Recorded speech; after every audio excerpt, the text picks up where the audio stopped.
Bonjour à toutes et à tous, bienvenue dans ce premier numéro de Smart Son. Smart Son, c'est l'émission qui donne à entendre les marques. Le rendez-vous pour comprendre comment créer une identité sonore, quel est le lien entre musique et performance d'entreprise. Pour aller au plus près des stratégies sonores des marques, nous allons recevoir 3 entreprises. Castorama d'abord, qui s'appuie sur une stratégie musicale depuis des années. Nous allons voir comment cela a été pensé et surtout comment cela a évolué. Le PDG et cofondateur d'Équateur, Julien Tchernia, sera ensuite avec nous. Il nous apportera son regard sur le design musical dans le monde des startups.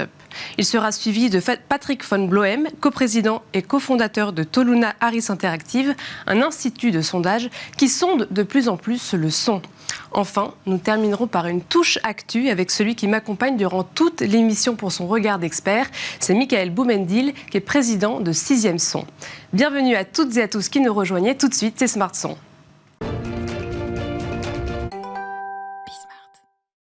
Et tout de suite, pour commencer cette émission, nous sommes en présence de Jérôme Deligne, qui est directeur marketing et communication de Castorama. Bonjour Jérôme. Bonjour Sybille. Merci beaucoup d'être avec nous. Alors Castorama, c'est quand même assez grand public, mais est-ce que vous pouvez nous présenter votre entreprise ? Oui, bien sûr. Castorama, c'est une entreprise française qui est née dans le nord de la France en 69, près de Lille, dans une ville qui s'appelle Anglo. Aujourd'hui, nous avons 92 magasins sur le territoire français, dans des formats classiques de périphérie de grandes villes, et puis 3 formats en plus urbains, qui sont nouveaux depuis 3 ans. Lille, le Valois, les Lilas, donc des formats plus petits, plus urbains, plus proches encore des consommateurs. Alors ça fait une bonne décennie que vous travaillez sur votre identité sonore. Est-ce que vous pouvez nous expliquer comment vous l'avez construite ? L'idée, c'était de venir vraiment compléter l'actif de la marque, en fait, par une identité qui ne soit pas que graphique. C'est souvent le sujet. On va toujours travailler une marque sous l'angle graphique, tonalité, tone of voice, etc. C'était de rajouter quelque chose et surtout de montrer que par ce biais-là, que le bricolage, l'amélioration de la maison, c'était pas qu'un sujet réservé aux garçons, experts, très virils. Voilà, on aurait pu partir sur des choses très techno, très dures, très métalliques. On est plutôt parti sur quelque chose de plus féminin, plus gai, plus enjoué.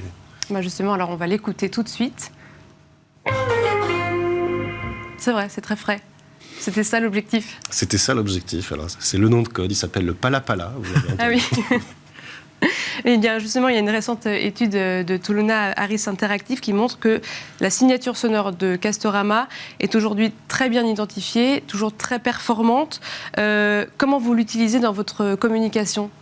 Alors on l'utilise le plus possible. En fait, dès qu'on émet des communications dans lesquelles le son peut s'inscrire, on inscrit la plateforme de son obligatoirement, vraiment de manière, on va dire, assez disciplinée, presque rigoriste. Donc spot radio, spot télé, autant que faire se peut. De temps en temps, on en a loupé quelques-uns, mais on produit beaucoup aussi de matériel de tutos sur Internet pour de l'aide au bricolage, même chose. Et puis, et je ne l'oublie pas parce qu'elle est très importante aussi pour mes collègues, on l'utilise énormément en magasin. En permanence, quand vous vous baladez dans un magasin Castorama, vous êtes soumis à des messages publicitaires, des promos, des services, des informations, parce qu'on est ouvert ce week-end, etc. On l'accompagne toujours du fameux Pala Pala. Donc, quand vous êtes dans un magasin, c'est comme dans une gare, vous entendez en permanence ce petit signal musical. Et donc l'objectif, c'est d'être accompagné constamment de la sonorité, de l'identité sonore de Castorama. Ça fait aussi plusieurs années, donc on l'a dit, une large décennie que vous avez cette sonorité. Comment est-ce que vous faites pour qu'elle évolue, peut-être avec le temps ? Est-ce que vous voyez des pistes d'évolution pour les prochaines années ? Objectivement, elle me convient plutôt bien. Alors on l'a modifiée un peu au fil de l'eau, ça existe depuis 13 ans, je crois. Donc il y a eu quelques petites adaptations, modernisations, on la remet un petit peu au goût du jour, mais surtout on garde la mélodie, la tonalité, ce côté frais, enjoué. Et en même temps, très engagé et très engageant finalement. Ça donne envie de faire des travaux. La mettre au goût du jour, par exemple, qu'est-ce que vous avez senti durant la dernière décennie qu'il fallait adapter ? C'est plutôt s'adapter, on va dire, aux musiques du moment. Donc un côté peut-être un peu plus électro, un peu plus, un peu moins de guitare, un peu plus d'électro. Voilà, c'est vraiment du micro-détail. Et Michael, alors merci de nous accompagner avec votre regard d'expert. Quels enseignements on peut tirer de l'exemple de Castorama ? Dans l'exemple Castorama, il y a 3 choses qui me semblent intéressantes à noter. D'abord, c'est la création elle-même. Elle a une forte personnalité. Et puis, comme vous l'avez précisé, elle raconte quelque chose qui fait du bien à la marque. Le bricolage, c'est pas une histoire de perceuse et vous disiez qu'il n'y avait pas de métal comme dans beaucoup de marques du secteur. Cette capacité qu'a eu Castorama à se distinguer avec cette identité sonore, finalement, elle fait du bien à la marque. La deuxième chose qui me semble assez remarquable, et c'est une leçon pour pas mal de marques, c'est qu'il y a un bénéfice à faire preuve à la fois de rigueur, de discipline, sur l'ensemble de ces points de contact, mais aussi dans la durée. Quand on regarde les études dont vous parliez, finalement, un des grands bénéfices pour Castorama, c'est de se rendre compte que dans la durée, la marque a créé un patrimoine musical dont rêvent beaucoup de marques. Quand on a un patrimoine musical, ça veut dire que n'importe quelle campagne, il suffit de lui ajouter cet élément d'identification et tout de suite, la capacité d'interpellation, vous gagnez de l'attention et vous gagnez de l'engagement. Le mot engageant que vous utilisez, pour moi, c'est un élément clé de cette identité sonore. La troisième chose, et je pense que c'est au bout du compte ce qui va importer, c'est qu'on le voit là aussi dans pas mal d'études, mais on le ressent assez simplement, c'est un avantage concurrentiel. Un des grands concurrents de Castorama, c'est Leroy Merlin, qui a aussi son identité sonore. Eh bien, on voit qu'il n'y a pas exactement la même discipline. Et on voit aussi dans les études que, par exemple, en matière de notoriété ou d'attribution, la capacité de l'identité sonore de Castorama à produire du résultat est supérieure à la quasi-totalité de ses concurrents. Je pense que c'est aussi à ça que ça sert une marque. C'est à la fois de l'impact et du sens. Et l'exemple de Castorama montre qu'on peut obtenir les deux. Et vous en êtes conscient de ça, de ce patrimoine musical ? Oui, absolument. Et c'est pour ça qu'on est rigoureux et discipliné et qu'on l'utilise, parce que, comme l'a dit très bien Michael, nous sommes le challenger, nous sommes le numéro 2 du marché. Et moi, j'ai un enjeu de productivité de l'euro que j'investis en médias. Et il faut que, quand je fais un spot radio ou un spot télé, il n'y ait pas de doute, c'est bien du Castorama et ça n'est pas quelqu'un d'autre. Ce qui est souvent ce qui peut se passer. Le second communique et ça bénéficie au premier. On connaît tous ça dans plein d'industries. Je m'appuie en tout cas sur ce patrimoine musical pour faire en sorte que ça n'arrive pas. Et que quand vous avez entendu un spot à la radio ce matin sur une peinture biosourcée, ça vous intéresse, vous voulez faire de la peinture dans la chambre de votre fille ce week-end, idéalement ce serait bien que vous n'alliez pas chez la concurrence, mais que vous, sans aucun doute, vous veniez chez Castorama. Et vous arrivez à le mesurer ? Et ça, on le mesure puisque l'attribution publicitaire, elle est du double à peu près de la moyenne du secteur sur notre identité musicale. Merci beaucoup Jérôme Deligne. Je rappelle que vous êtes directeur marketing et communication de Castorama. Merci d'avoir été avec nous. Merci. Et tout de suite, on accueille Julien Tchernia. Merci beaucoup d'être avec nous. Vous êtes PDG et cofondateur d'Équateur. Équateur, qu'est-ce que c'est ? Pouvez-vous nous présenter votre entreprise ? Équateur, on est un fournisseur d'énergie renouvelable, c'est-à-dire qu'on va alimenter chez vous le frigo, la cuisinière, la lumière, comme le ferait EDF ou Engie, et on le fait de manière renouvelable et plus responsable pour changer un peu. Et vous êtes une start-up, ça fait combien de temps que vous avez été créé ? Donc on est sur le marché depuis 7 ans. D'accord. Et on s'est créé donc face à ces géants, à partir de rien, dans ma chambre de bonne avec mon associé. Une belle aventure. Oui, rude défi. Est-ce que dès le début, vous avez pensé qu'avoir une identité sonore, ce serait différenciant, quelque chose d'important pour votre entreprise ? Alors, ce qu'on a pensé dès le début, c'était l'importance de la marque. Oui. Puisque comme on a un produit qui est le même pour tout le monde, pour les gens qui sont clients, ça va pas changer quand ils vont allumer l'interrupteur, il va se passer la même chose. Et donc la différence, d'après nous, se fait surtout sur la marque, ce qui dépend de valeur aujourd'hui. Et après, la question, c'est comment les exprimer. Et je ne m'étais jamais posé la question du son, moi. Et maintenant, l'identité de marque sonore est clé dans tout ce qu'on fait, tout ce qu'on produit. Et aux grandes dames, parfois, des autres agences qui font la partie visuelle, nous, on veut garder ça. Alors, on va l'écouter tout de suite, justement.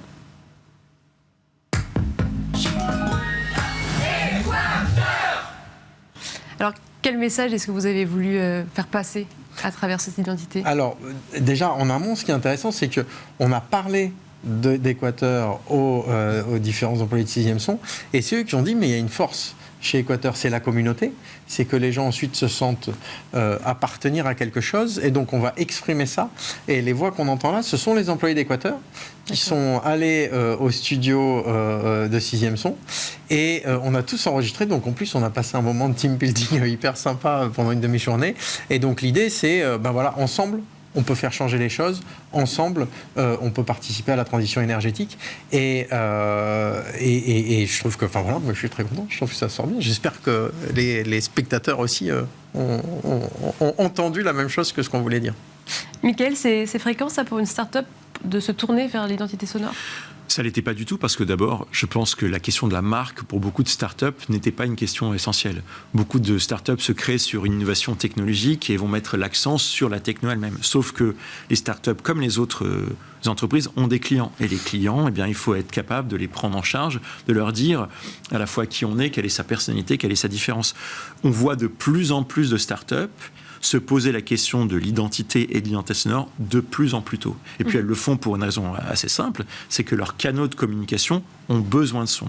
Elles ont un message à faire passer sur qui elles sont, elles ont les canaux pour utiliser du son, alors autant le faire au bénéfice à la fois de la marque et au bénéfice de ceux à qui on s'adresse. Et Julien, comment est-ce que vous faites pour faire vivre votre identité sonore ? Dans tous les messages qu'on diffuse et donc dans toutes les publicités ou les communications qu'on va faire, on va terminer par l'identité sonore. Alors évidemment, on n'a pas un budget de communication qui est égal aux géants du secteur qui sont avec nous. Par contre, c'est quelque part, pas par contre, mais c'est ça qui nous oblige à être très scrupuleux dans la manière de s'en servir et de ne jamais oublier de la mettre. Et même, on a fait un nouveau logo qui est partie de l'identité sonore en fait. C'est ça qui est, parce qu'on avait un ancien logo, le premier qu'on a fait, puis ensuite on a fait l'identité sonore. On a refait le logo il y a 1 an et il est complètement dans le tempo, dans le rythme de l'identité sonore. Et donc il est presque, on a une vidéo où il se construit sur notre identité sonore. C'était très sympa, je trouve. Et c'était pour vous aussi un élément différenciant par rapport aux gros fournisseurs d'énergie dont vous parliez ?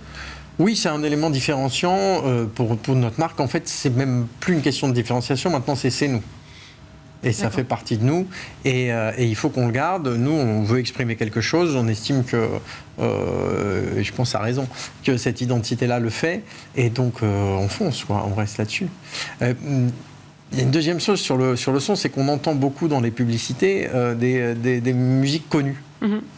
Et c'était aussi une discussion qu'on avait eue, tu m'avais éclairé là-dessus, en me disant, quand on entend une musique connue dans une pub, en fait, on reconnaît la musique, on est content de l'entendre, si c'était une musique qui nous plaisait, mais on ne fait pas nécessairement le lien. Et je me suis rappelé, quand j'étais jeune, par exemple, il y avait une musique connue, c'était la Symphonie du Nouveau Monde de Dvorak pour une voiture, pour une pub pour une voiture. Et ça a redonné en lumière cette musique-là. Moi, je me souviens d'avoir acheté la cassette, mais j'ai jamais acheté la voiture, quoi. La cassette, pour dire, c'est il y a longtemps. Mais et donc c'est important que le son que le client va entendre ne l'amène pas vers quelque chose d'autre que la marque. Parce que sinon, moi, je fais de l'investissement pour rien, en fait. Si je fais de l'investissement pour faire de la pub pour Dépêche Mode, c'est sympa, mais ils n'ont pas besoin de moi, en fait. C'est pas votre objectif. Voilà. C'est sûr. Et Mickaël, qu'est-ce qu'on apprend lors d'un exemple comme Équateur ? À mon sens, on apprend 2 choses. C'est que l'empreinte de marque pour une start-up, elle est très importante. D'abord, souvent, parce qu'on a peu de moyens. Quand on a peu de moyens, il faut utiliser le clou qu'on a et taper sur un seul clou et pas se diluer. Une identité sonore, ça permet d'ancrer la marque.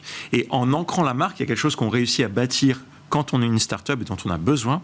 On réussit à bâtir de la confiance. Avoir une identité claire, avoir une identité sonore claire, ça veut dire être clair sur qui on est et ce qu'on apporte aux autres. Je pense que l'intuition qu'a eu Julien Tchernia quand il s'est lancé dans ce travail-là, c'est que l'identité sonore et la rigueur d'exploitation de son identité sonore allait lui apporter un bénéfice opérationnel fort, mais allait créer un lien intéressant dans sa relation à sa communauté de façon globale, dans laquelle se trouvent ses clients.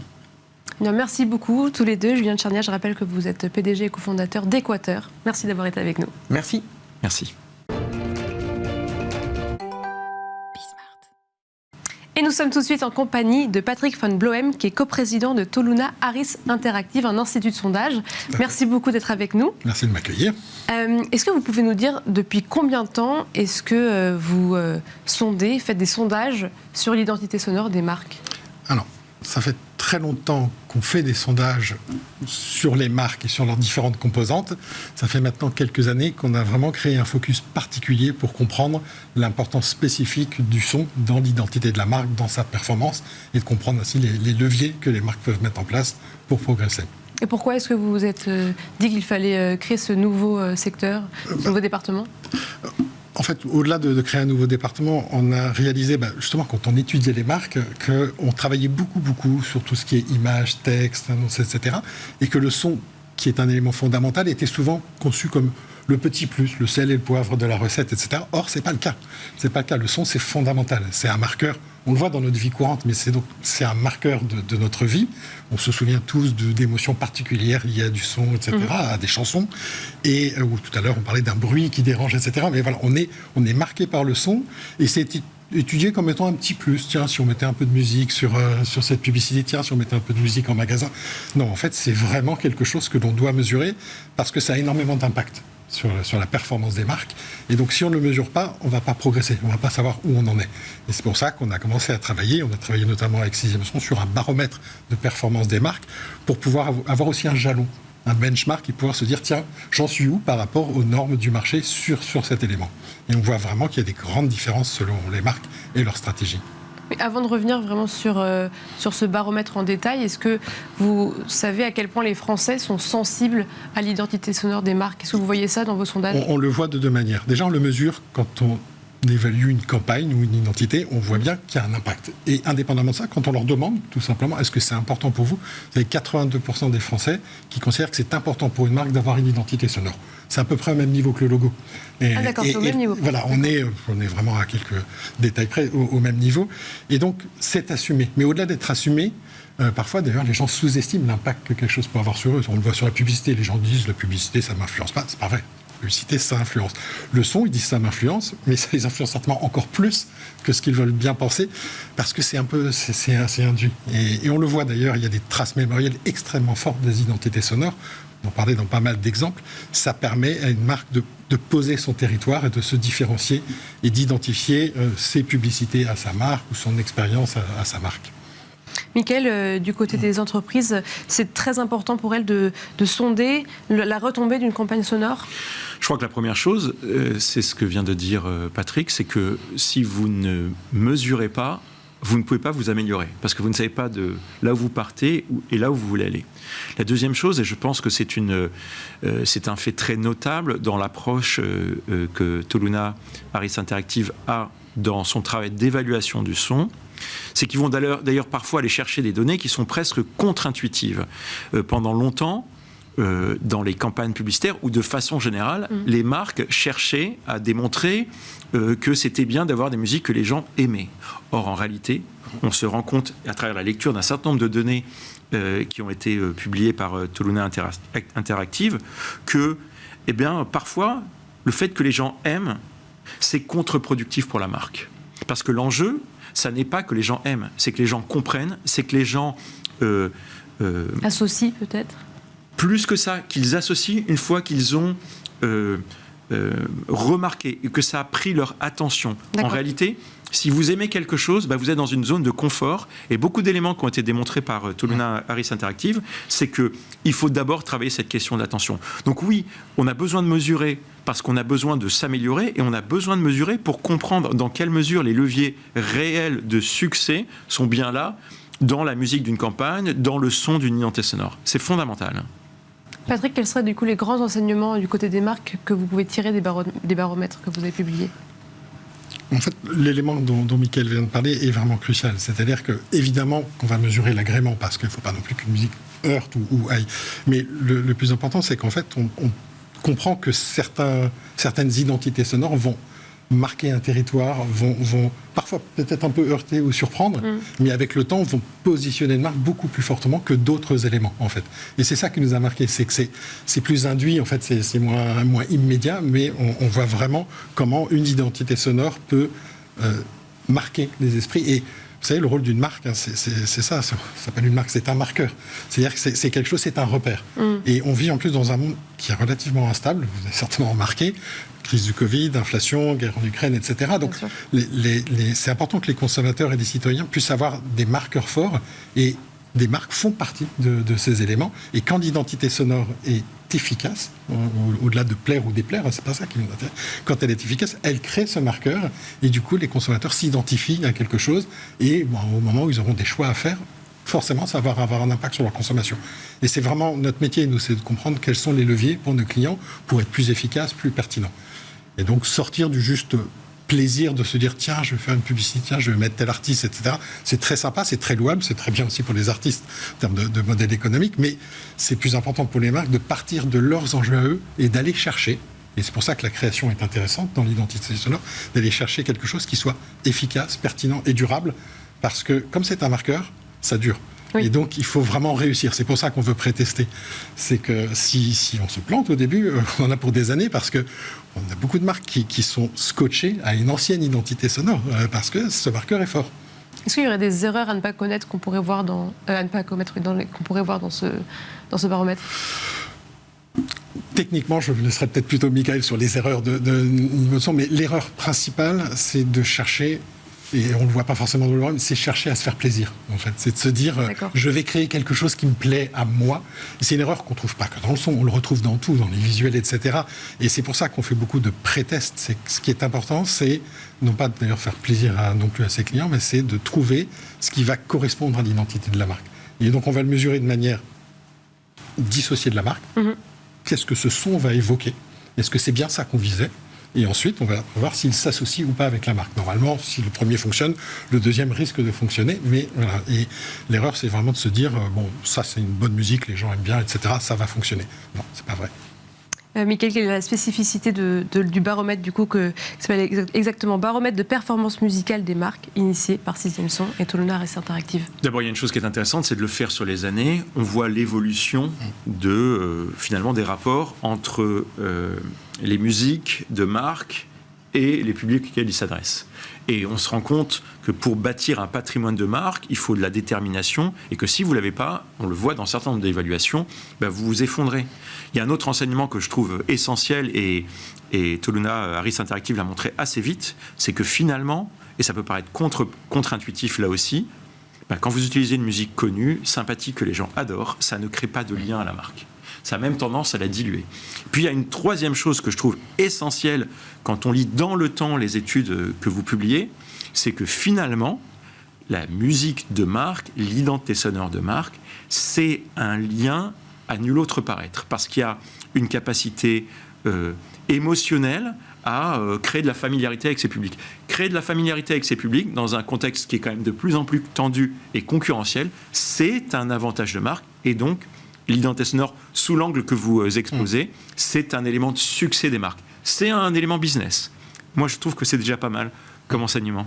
Eh bien, merci beaucoup à tous les deux. Merci Patrick Van Bloem. Je rappelle que vous êtes coprésident de Toluna Arris Interactive. Merci.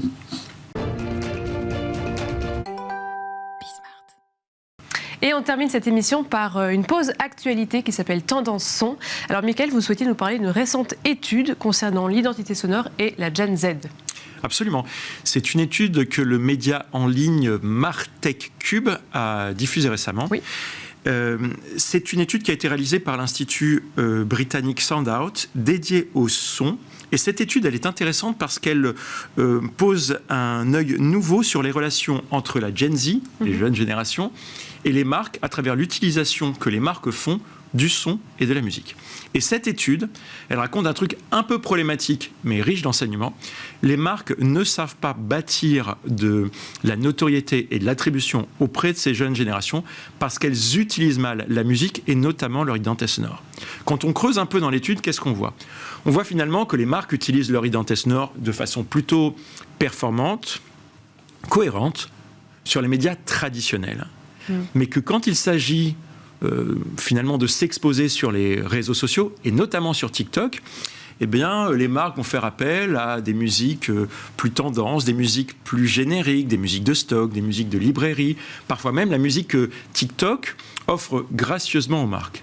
Le problème, en faisant ça, c'est que les marques se retrouvent dans une situation où elles utilisent un contenu que tout le monde utilise et qui ne les relie pas à leur public. Finalement, en utilisant quelque chose qui n'est pas identitaire, elles privent leur identité d'un élément de lien avec les nouvelles générations. Moralité, cette étude montre que sur certains paramètres de performance, les marques sous-performent auprès des jeunes générations en fonction des paramètres entre 50 et 60%. C'est beaucoup. Et du coup, qu'est-ce qu'il faudrait faire en fait concrètement ? Quelle est la meilleure chose à faire pour une entreprise pour toucher la Gen Z ? De ce point de vue-là, l'étude là aussi est assez claire. Oui, il faut avoir une identité sonore auprès des jeunes et une autre étude montrait que 80% des jeunes disent qu'il faut que les marques aient une identité sonore pour s'adresser à eux, mais surtout, il faut que les marques fassent preuve de plus de rigueur et systématiquement soient présentes sur les réseaux sociaux avec leur identité sonore, pas par un autre contenu. Finalement, les marques ne doivent pas tomber dans le piège d'utiliser des musiques qui sont faciles à aller piocher, mais qui n'incarnent pas leur marque. Merci beaucoup, Mickaël, pour cette tendance son. Merci de nous avoir accompagnés durant toute l'émission. Et c'est la fin de l'émission Smart Son. Et nous nous retrouvons dans quelques semaines pour un nouveau numéro. À bientôt.